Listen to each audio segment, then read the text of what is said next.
नमस्कार दोस्तों, स्वागत है आज की एक नई वीडियो में। दोस्तों आज की इस वीडियो में आप सभी के सामने राजमुकुट नाटक का बहुत ही सिंपल और बहुत ज़्यादा इंपॉर्टेंट सारांश लेकर के आ चुका हूं। दोस्तों यदि आप कक्षा 11 में हैं तो आपके पेपर में 100% आता है, तो इस पूरे सारांश को देख करके जरूर जाइएगा। और इस नाटक का सारांश कैसे लिखना है, कितना लिखना है, कितना लिखने से आपको पूरे अंक मिलेंगे, आज की इस वीडियो में आपको डिटेल से बताऊंगा, ठीक है ना। और पूरा नाटक आपके दिमाग में जाएगा, सीधा आपको समझ में आएगा। बस ध्यान से देखिएगा वीडियो को और इसका नोट्स बना लीजिएगा, या फिर आप इसको कायदे से 1-2 बार वीडियो देख लेंगे तो ये आपको याद हो जाएगा और जा करके एग्जाम में लिख दीजिएगा। तो चलिए दोस्तों आज की इस वीडियो को शुरू करते हैं और राजमुकुट नाटक का सारांश अच्छे से समझते हैं, ठीक है। तो देखिए, ऐसे ही आपको हाईलाइटेड हेडिंग लिखना है राजमुकुट नाटक का सारांश, लेकिन हेडिंग आपको डालना है काले पेन से या काले स्केच से। ये लाल का यूज बिल्कुल भी कहीं पर नहीं करेंगे, ठीक है। उसके बाद बस आपको लिखना शुरू करना है व्यथित हृदय। इसके रचयिता कौन है दोस्तों? व्यथित हृदय। व्यथित हृदय ये लेखक का नाम है, ठीक है ना। तो व्यथित हृदय द्वारा रचित नाटक राजमुकुट महाराणा प्रताप के जीवन पर आधारित है। इस नाटक का सारांश इस प्रकार है, यानी राजमुकुट नाटक किससे संबंधित है? महाराणा प्रताप से संबंधित है, जिसके लेखक हैं व्यथित हृदय, ठीक है। अब ये नाटक 4 भागों में बटा हुआ है।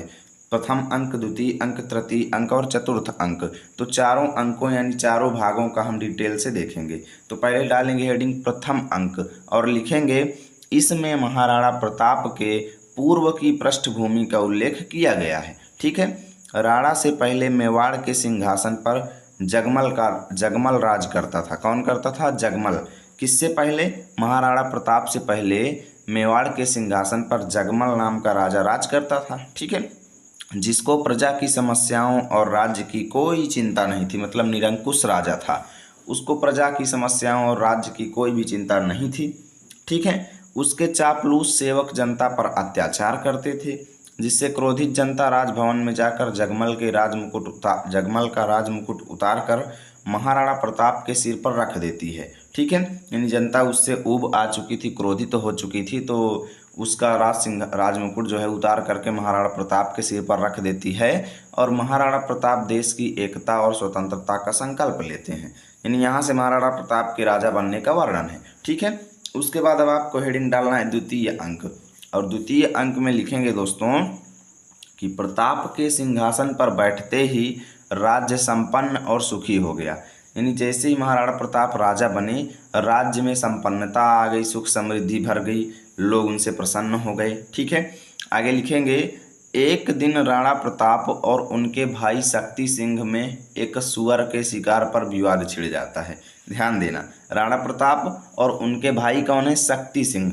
दोनों के बीच एक सुअर को मारने के प्रति विवाद छिड़ जाता है, ठीक है।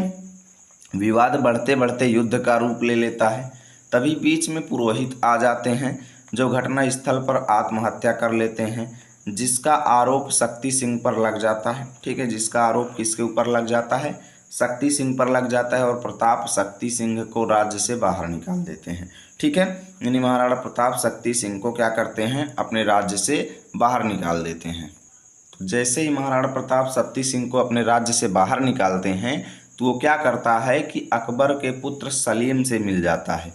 वो जा करके अकबर के पुत्र सलीम से मिल जाता है, ठीक है। अब आपको तृतीय अंक हेडिंग डालना है और लिखना है एक दिन अकबर का दूत। कौन? अकबर का दूत मान सिंह, ठीक है।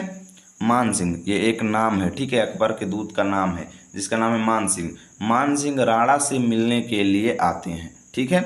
तो प्रताप मान सिंह जैसे देशद्रोही कुल कलंक से मिलने में अपना अपमान मानते हैं। मान सिंह देशद्रोही व्यक्ति था, कलंकी व्यक्ति था, तो उससे मिलने में वो अपना अपमान समझते हैं। और मान सिंह इस व्यवहार को भांप जाता है, ठीक है, यानी समझ जाता है और संघर्ष की चुनौती देने लगता है। तो चुनौती को राणा स्वीकार कर लेते हैं, ठीक है।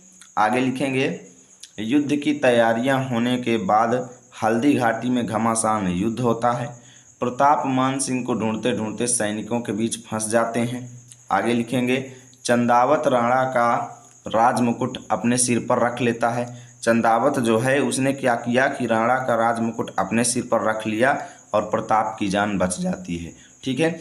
युद्ध में चंदावत मारा जाता है क्योंकि लोगों ने सोचा कि जो मुकुट रखा है वही राणा प्रताप है, जबकि उसने मुकुट दूसरा व्यक्ति रखा हुआ था। ठीक है ना। यानी युद्ध में चंदावत मारा जाता है जिससे शक्ति सिंह का हृदय पिघल जाता है। तो शक्ति सिंह राणा से गले मिलते हैं और अपना घोड़ा देकर प्रताप को विदा कर देते हैं।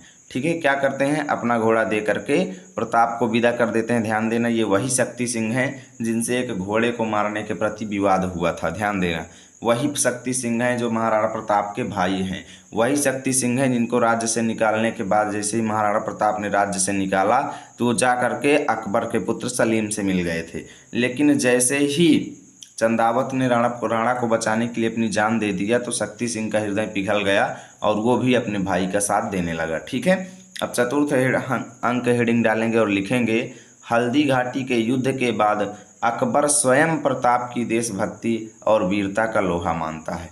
अकबर जो है वो स्वयं राणा प्रताप की देशभक्ति और वीरता, शौर्य, साहस और संघर्ष का लोहा मानता है। ठीक है, अकबर राणा को भारत माता का पूत बताता है। ठीक है, वही अकबर जिससे अभी तक लड़ाई हो रही थी। आगे लिखेंगे, और प्रताप के दर्शन करके स्वयं को धन्य मानता है। रोग ग्रसित होने के कारण महाराणा प्रताप का देहांत हो गया।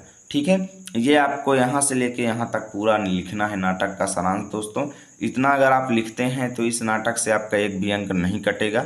ठीक है, प्लस इतना ही लिखना ही चाहिए, कम से कम इतना तो लिखना ही है दोस्तों, 4 से 5 अंक आपको मिलेंगे। तो दोस्तों, यदि वीडियो अच्छा लगा है तो लाइक करें और दोस्तों के पास शेयर करें। मिलेंगे आप सभी के साथ अगली वीडियो में, तब तक के लिए जय हिंद, जय भारत।